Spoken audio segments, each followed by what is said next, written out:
네, 앞서서 미국 경제가 살아난다면 자연스럽게 중국이라든지 이머징 국가들의 경기도 좀 나아질 것이다라고 이야기를 들어봤는데 아직까지는 그다지 좋지는 않은 양상이죠. 중국의 경기 상황 그리고 최근에 발표되고 있는 미니 경기 부양책에 대해서 우리가 어떤 해석을 해야 하는지 또 도움 말씀 들어보겠습니다. 미중산업경제연구소의 조용찬 소장과 함께합니다. 안녕하세요. 예, 안녕하십니까. 네, 지난주에는 중국에서 또 미니 경기 부양책이 나왔습니다. 그 이전에는 약간 간접적인 경기 부양책을 내놓았는데 정책 노선이 약간 변화했다라고 봐야 되는 건가요? 이걸 먼저 어떻게 해석을 해야 되는 건가요? 네, 중국 정부 입장에서는 지금 일자리 창출이라든지 그리고 현재 과잉 생산 시설 문제가 상당히 좀 고민스러워지고 있는 상황입니다. 네. 이 때문에 다시 투자 주도의 성장으로 조금씩 변화를 주고 있는데요. 중국 같은 경우는 아직까지는 브레이크를 좀 밟고 있는 상태고요. 이제 엑셀레이터에다가 발을 좀 대고 있는 상황입니다. 이 때문에 중국과 관련해서는 수요일 날 철도 건설과 관련된 투자가 진행이 되게 됐고요. 또 슬럼화된 오랜 주택에 대한 건축 사업에 무려 170조 원 정도가 투자가 되게 됩니다. 이뿐만 아니라 중소기업이라든지 영세 기업에 대한 세금을 반으로 절감시켜주는 삼륜구동 정책이 발표됐는데요. 이와 관련해서 근본적으로 중국이 이런 정책을 펴는 이유에 대해서 그림을 보시면서 말씀드리도록 하겠습니다. 네. 중국의 올해 1분기 실질 GDP 성장률은 7.3% 정도가 예상이 되고요. 앞으로도 7% 전후의 성장이 계속이 진행이 될 것으로 보여집니다. 이 때문에 올해 성장률 목표인 7.5%가 중요하게 됐고요. 다음 그림을 보시면요. 중국이 왜 철도를 중심으로 해서 투자를 늘리는 거 하니 현재 강제 시황이라든지 철광석 재고를 보면은 재고는 올라가고 그리고 철광석과 관련돼서 강제 가격들은 좀 하락하는 이런 모습을 보여주고 있습니다. 이 때문에 철도 건설을 중심으로 해서 SOC 산업을 육성시키는 정책을 쓰고 있는데요. 하지만 이 정책들이 경기 부양 효과는 크지는 않습니다. 왜 이런가 하니 10년 전 우리가 생각했던 2008년도 4조 위엔의 SOC 사업을 진행했을 때는 아무래도 10,000원을 투자하면 GDP 상승 효과가 7,000원에서 8,000원 됐지만 최근에는 1,700원 정도에 불과하게 되는데요. 아무래도 현재 중국이 경기를 이끄는 산업이 환경이라든지 서비스 산업이 전체 투자에서 차지하는 비중이 한 16%밖에 되지를 않고 있기 때문입니다. 이 때문에 중국이 보다 근본적인 개혁 조치죠. 그러니까 산업 고도화라든지 사회 보장 시스템을 완비시켜주는 정책 그리고 금융 자유화라든지 국제 무역과 관련해서 이런 자유화 정책들을 펴는 과정이 있는데요. 이런 정책들은 1, 2년 안에 해소될 것이 아니기 때문에 아마 중국 경제는 이번에 경기 부양책에도 불구하고 성장률에는 큰 영향을 미치지는 못할 것으로 보여집니다. 네, 그렇다면 그래도 7.5%의 성장률을 유지하기 위해서는 앞으로 다양한 정책이 나와줘야 할 텐데 앞서 말씀하신 근본적인 변화를 일으키는 이러한 큰 틀의 제도가 아니더라도 소폭의 경기 부양책이 앞으로 계속해서 나와줄까요? 어떻게 예상을 해야 될까요? 네, 앞으로는 매일 하루에 한 개씩 정책안들이 쏟아질 것으로 보여지는데요. 예. 가장 주목하셔야 될 점은 중국의 행정 수도를 이전시키는 작업들을 추진합니다. 우리나라도 행정 수도 이전하면서 지방 경제가 활성화됐는데요. 50여 개 부처가 앞으로 지방으로 이전하는 작업들이 들어가고요. 또한 중국에서는 수도권 산업들을 중심으로 해서 7개 성시로 확산시키는 정책을 쓰고 있습니다. 이 때문에 중국의 지방 도시들이라든지 지방 성 같은 경우에는 중앙정부 유치뿐만 아니라 산업들 유치를 하기 위해서 15개 성시가 무려 3,000조 원이 넘는 투자 프로젝트를 추진하고 있는데 이 부분이 상당히 중요한 부분이 됩니다. 특히 그림을 보시면요. 중국의 교통 인프라 투자와 관련해서는 꾸준하게 지금 올라가고 있고요. 앞으로 중국 정부가 추진하는 다음 그림을 보시면요. 2자녀 출산 허용하는 도시들이 성이 계속 늘어납니다. 이뿐만 아니라 신성장 산업으로 육성하고 있는 전기나 하이브리드 자동차와 관련된 구체적인 안들이 지금 나오기 시작할 거고요. 특히 우리가 좀 주목하셔야 될 부분은 70개 도시에 지하철 공사가 추진됩니다. 한 개당 30조에서 50조 원이 투자되는 대규모 사업들이 앞으로 추진되고요. 또 2015년까지 스마트 시티 작업에 무려 350조 원이 투자됩니다.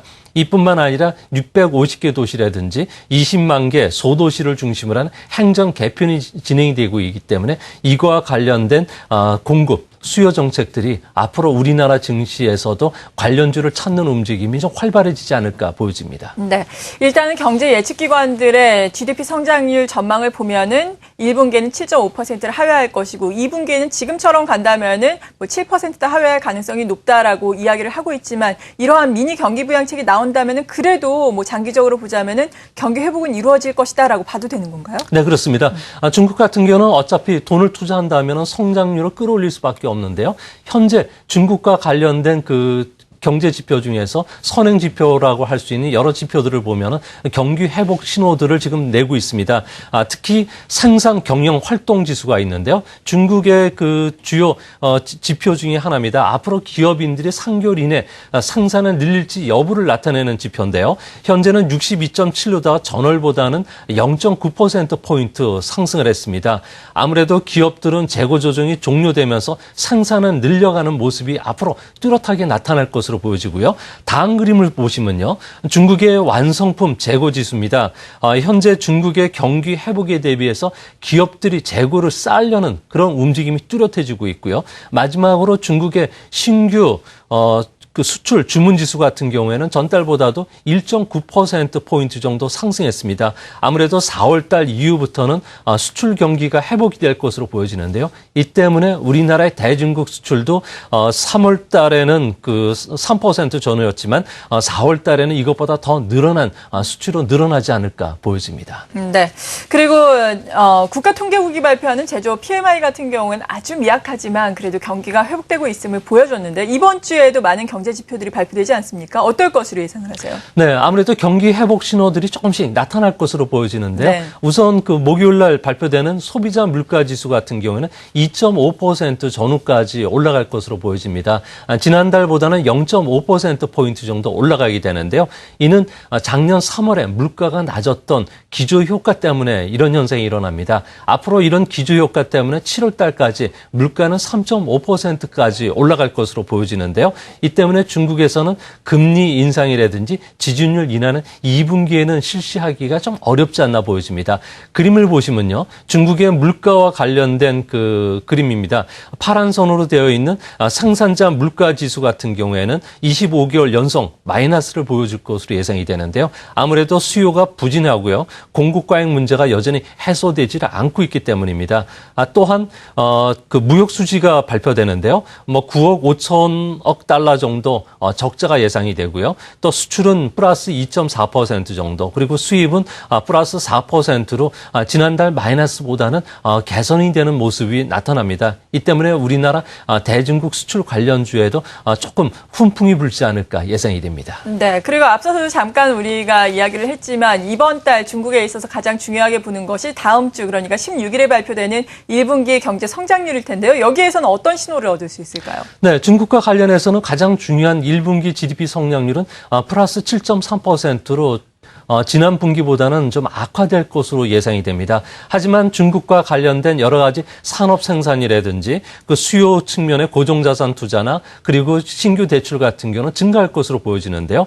특히 3월 달 산업 생산 같은 경우에는 1월보다는 0.2%포인트 정도 올라갈 것으로 보여집니다. 고정자산 투자도 최근에 규제 완화뿐만 아니라 정부의 그 SOC 사업들의 조기 착공에 들어가면서 전달보다는 0.6%포인트 정도 올라갈 것으로 보여지고요. 특히 소비 같은 경우에도 전달보다 0.2%포인트 회복이 될 것으로 보여집니다. 이뿐만 아니라 신규 대출도 9천억 위엔으로다가 전달보다도 늘어나기 때문에 수요 측면에서 중국 경제는 이제 바닥 국면을 좀 지나는 거 아니겠는가 그렇게 보여집니다. 네.